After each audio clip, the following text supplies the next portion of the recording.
ಅದಕ್ಕೆ ಮುಂಚೆ ಅದ್ದೂರಿ ಸಿನಿಮಾ ನೆಗ ಇತ್ತು. ಆದ್ರೂ ಒಂದು ಪಿಕ್ಚರು ಟೇಕ್ ಓವರ್ ಮಾಡಿ ಯಾರು ಇಲ್ಲ.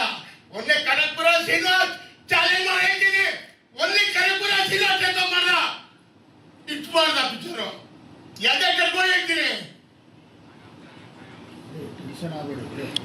ಯಾಕೆ ಟೆನ್ಷನ್ ಅಲ್ಲ ನಾನು ಮಾತಾಡ್ರಿ, ನನ್ನ ಸೈಲು ಅದೇ ನಮ್ಮ ಡೆಪ್ಟಿ ಸಿ ಎಂ ಮಾತಾಡಿದ್ರೆ ಅವ್ರು ಟೆನ್ಷನ್ ಆಗಲ್ವಾ? ಅವ್ರು ಮೊನ್ನೆಲ್ಲ ಲಾ ಪ್ರಕಟಿಸ್ತೀನಿ ಆರ್ಟಿಸ್ಗೆ ಅಂದ್ರು. ನಮ್ಮ ಮನೆ ಉಂಟಾ ಇಲ್ಲ ಅವಾಗ, ನಮ್ಮ ಚೇಂಬರ್ ಉಂಟಾ ಆಯ್ತಾ? ನೀವು ಮೀಡಿಯಾ ಏನ್ ಮಾಡ್ತಾ ಇದ್ರಿ? ನೆಟ್ಟು ಬೋಲ್ಟ್ ಅಂತ ಏನ್ರಿ ಕಾಲು ಕತ್ತಾಕ್ಬಿಡ್ತೀನಿ ಅಂತ ಗೊತ್ತಾ ನಿಮ್ಗೆ? ಅವೆಲ್ಲಿಲ್ವಾ? ನಮ್ಮ ಡೆಪ್ಟಿ ಸಿ ಎಂ ಕರೆಕ್ಬಿಡ್ದವ್ರು. ಅವರು ಅವರಪ್ಪ ಚೆಂಟ್ ಮಣಿ ಓಡಿದ್ದ, ಚೆಕ್ ಪೂಜಾರ್ ಆಗ್ತಾ ಇದ್ದ, ನಾನು ನೋಡಿದ್ದೀನಿ. ಸಿನಿಮಾ ಇದನ್ನ ಬಂದು ಕೆಂಪೇಗೌಡ ಅವರಪ್ಪ ಅವ್ರ ಡೆಪ್ಟಿ ಸಿ ಎಂ, ಇವಾಗ ಡೆಪ್ಟಿ ಸಿ ಎಂ ಆದಾಗ ಅವ್ರಿಗೆ ಮುಂಚೆ ಜಾವ ಗಾಡಿಗೆ ಪೆಟ್ರೋಲ್ ಕಾಸು ಇರಲಿಲ್ಲ. ಹಿಂಗೆ ಬರೀಬೇಕಾದ್ರೆ ಜಾವ ಗಾಡಿಗೆ ಪೆಟ್ರೋಲ್ಗೆ ನಾನು ಕೊಟ್ಟಿದ್ದೀನಿ ಕಾಸು. Deputy C M D K ಶಿವಕುಮಾರ್ಗೆ ನಾನು ಕನಕಪುರ ಬಂಡೆ. ಆಮೇಲೆ ನನ್ನ ಹೆಸರು ಇವಾಗ ಅವ್ರು ನನ್ನ ಹೆಸರು ಆಮೇಲೆ ಅವ್ರು ಬಂದಿರೋ ದುಡ್ಡು ಜಾಸ್ತಿ ಆದ್ಮೇಲೆ. ನಾನು 55 ವರ್ಷದ ಸಾಕಾರ. ರಮೇಶ್ ಭಟ್ ಮನೆ ತಗೊಂಡು ಕನಕಪುರದಲ್ಲಿ 15 ಲಕ್ಷ ರೂಪಾಯಿ ಮನೆ. ರಮೇಶ್ ಗೊತ್ತಲ್ಲ ಆಕ್ಟಿಂಗ್, ಅವ್ರು ಎಲ್ಲವರು?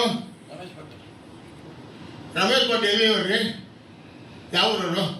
ಈ ಪ್ರೆಸ್ ಗೊತ್ತಿಲ್ಲ ಹೇಳಿ, ಅವ್ರು ಯಾವ ಊರು? ಕನಕಪುರ. ಅವ್ರ ಮಿಸಸ್ ಗಾಯತ್ರಿ ಅಂತ, ಲಕ್ಷ್ಮೀ. ಹೌದು.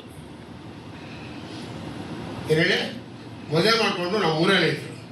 ಸ್ವಾಮಿ ಈ ಊರಲ್ಲಿ ನನಗೆ ಆಗಲ್ಲ, ನಾನು ಆಕ್ಟ್ ಮಾಡೋನು RS ಅವರೇ, ತವಗುಡಿ ಮನೆ, ನಾನು ಬೆಂಗಳೂರು ಸೆಟ್ ಆಗ್ಬಿಡ್ತೀನಿ. ಅವ್ರು ಪಾಪ ಬ್ರಾಹ್ಮಣ್ಸ್, ಅಯ್ಯೋ ಪಾಪ ಕೈಲಿ ಆಗಲ್ಲ, ರೇಲ್ವೆ ಕೆಲಸ ಅಂದರೆ ವಾಸ್ತೆ ಕೆಲಸ ಇಲ್ಲಿ ಮಾಡೋಕ್ಕಾಗಲ್ಲ ಅಂತ 14 ಲಕ್ಷ ರೂಪಾಯಿ ಅವತ್ತು. ನಾನು ಹೇಳ್ತಾ ಇದ್ದು 40 ವರ್ಷದಿಂದ ಮಾತು, ಇವತ್ತಿನ ಮಾತಾಡ ದುಡ್ಡು ಸುಡಿದ್ಬಿಟ್ಟೆ ಮೂಟೆಯಲ್ಲಿ, ಕ್ಯಾಶ್ ಎಲ್ಲ. ಇವತ್ತು ನನ್ನ ಫೋಟೋ ಬರ ಇಟ್ಕೊಂಡ್ರೆ ಹೋಗಿ ನೋಡಿ, ಹೋಗಿ ಚೆಕ್ ಮಾಡಿ. ಅದು ಕನಕಪುರ ಶ್ರೀನಿವಾಸ ಅಂದರೆ ಫಸ್ಟ್ ಬಂಡೆ ಕನಕಪುರ ಶ್ರೀನಿವಾಸ. 2ನೇ ಬಂಡೆ ಇವಾಗ ಬಂದಾರಲ್ಲ, ನಾನು ಕೊಟ್ಟಿರೋದು 2ನೇ ಬಂಡೆ ಅವರು. ಧೈರ್ಯವಾಗಿ ಹೇಳ್ತೀನಿ, ನಾನು ಯಾವನು ನನ್ನ ಮಗನಿಗೆ ಹೆದರಲ್ಲ.